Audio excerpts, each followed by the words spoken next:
Assalamualaikum warahmatullahi wabarakatuh.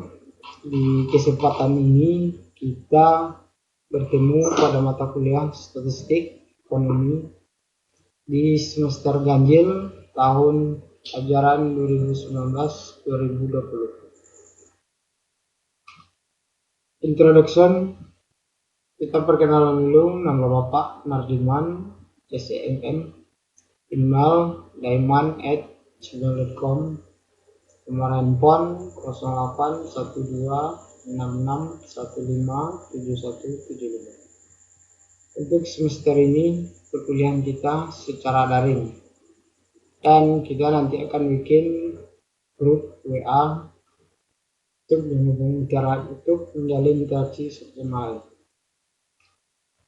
Silabus perkuliahan kita, yang pertama kita bahas tentang ruang lingkup statistik ekonomi. Pertemuan kedua kita bahas data statistik. Pertemuan ketiga distribusi frekuensi. Pertemuan keempat ukuran nilai pusat. Pertemuan kelima ukuran lain selain ukuran nilai pusat. Pertemuan keenam konsep ukuran dispersi. Pertemuan ketujuh penentuan ukuran dispersi. Pertemuan ke-8 konsep angka indeks. Pertemuan ke-9 ujian tengah semester. Pertemuan ke-10 penentuan angka indeks. Pertemuan ke-11 konsep data berkala. Pertemuan ke-12 penentuan data berkala. Pertemuan ke-13 pengenalan mutu statistik. Pertemuan ke-14 pengenalan korelasi dan regresi linear sederhana. Pertemuan ke-15 pengenalan software statistik. Dan pertemuan ke-16 ujian akhir semester.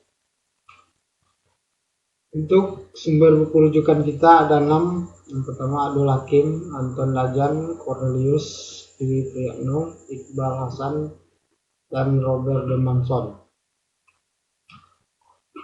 Sistem penilaian kita ada 2, UTS dan UAS.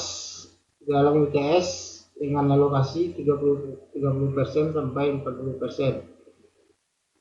Alokasinya kehadiran partisipasi kelas, kuis, tugas. Sedangkan untuk UAS 70 sampai 60%, alokasinya kehadiran partisipasi kelas, kuis, dan tugas. Oke, kita bahas. Sebelum kita bahas statistik ekonomi, kita bahas apa itu yang dimaksud dengan statistik. Statistik itu kumpulan angka yang dihasilkan dari pengukuran atau penghitungan data yang disebut data. Diartikan sebagai statistik sampel. Juga suatu metode ilmiah yang dapat digunakan sebagai alat bantu dalam pengambilan keputusan, mengadakan analisis data, hasil penelitian, dan lain-lain. Itu menurut Budiarto. Oke, sedangkan kalau kita definisikan, statistik itu adalah ilmu yang mempelajari tentang seluk-beluk data, yaitu tentang pengumpulan, pengolahan, penganalisisan, penafsiran dari data yang berbentuk angka-angka untuk menarik kesimpulan dan memanfaatkan dalam menentukan keputusan pada keadaan yang tidak pasti. Oke, pertanyaan mendasar, apa yang dimaksud dengan statistik? Mengapa perlu statistik? Kapan dan mana kita menggunakan statistik? Bagaimana menggunakan statistik? Teknik prosedur apa yang ada dalam statistik? Yang pertama, mengapa yang perlu statistik? Karena di dunia tidak ada yang pasti. Kemudian ada error, kesalahan, adanya variasi, fluktuasi. Butuh sampel, ada dugaan estimasi, membutuhkan pengujian hipotesa dalam eksperimen. Ingin mengetahui pola hubungan, ingin mengetahui studi kelayakan, ingin mengetahui yang akan datang, ingin mengambil kelompok informasi sebagai pengambilan keputusan dalam menentukan kebijaksanaan.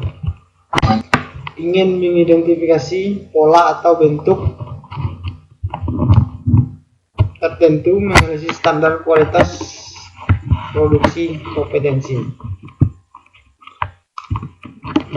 Oke, katanya ini dunia tidak ada yang pasti. Kalau mati pasti kan? Kapan saudara mati? Jodoh, takdir bagaimana dan kapan, rezeki barokah, berapa tiap hari rezekinya. Hidup penuh ketidakpastian.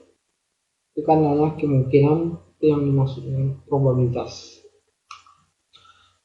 Komponen-komponen dalam statistik, yang pertama ada data, kemudian memperlakukan data seperti pengumpulan dan pengolahan, kemudian menarik kesimpulan, itu ada angka-angka.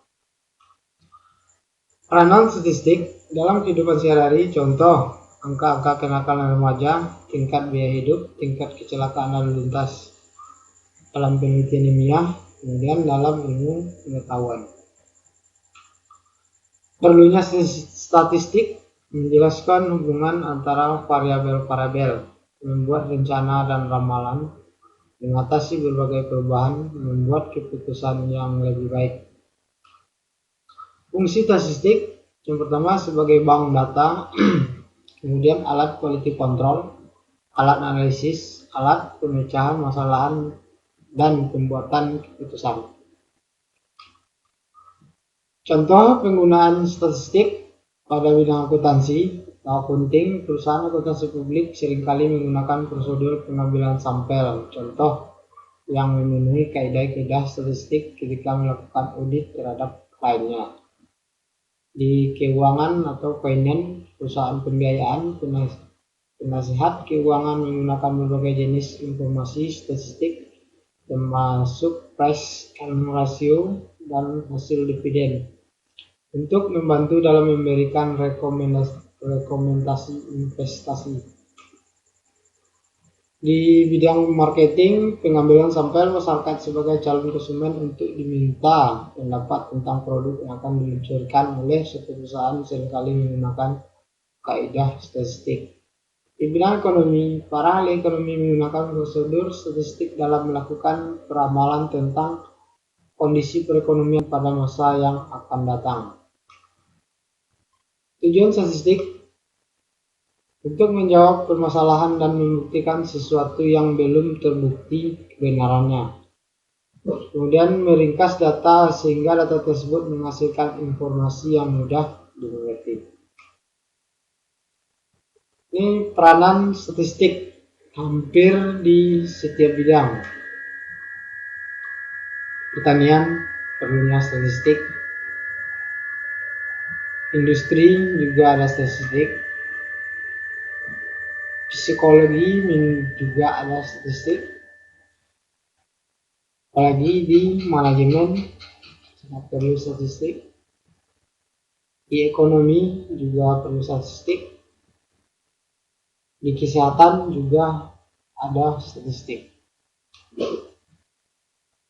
Kalau kita manajemen, kita bahas tentang statistik di manajemen. Statistik manajemen di bagian administrasi, data atau informasi yang berkaitan dengan masalah manajemen. Yang pertama, merencanakan sebuah program, menemukan alternatif penyelesaian masalah, kemudian melakukan analisis tentang permasalahan selama periode waktu tertentu. Statistik terbagi dua, statistik deskriptif, statistik inferensial. Inferensial terbagi dua, statistik parametrik dan statistik non parametrik. Statistik deskriptif, kegiatan statistik dilakukan meliputi pengumpulan data, pengolahan data, penyajian data, dan penyimpulan data untuk mencari gambaran tentang ciri-ciri, bentuk, karakter pada penduduk, masyarakat, organisasi berdasarkan data yang diperoleh. Sedangkan statistik inferensial merupakan statistik yang menafsirkan secara umum suatu populasi dengan menggunakan sampel, termasuk di dalamnya teori penafsiran dan teori uji. Kegiatan statistik ini mulai pengumpulan data sampai dengan uji hipotesis. Statistik parametrik, statistik untuk menganalisa data yang diambil dari populasi berdistribusi normal.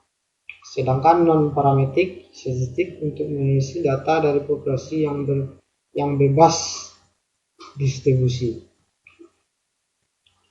Hubungan penelitian dan statistik. Dalam penelitian, misalnya masalah, hipotesis,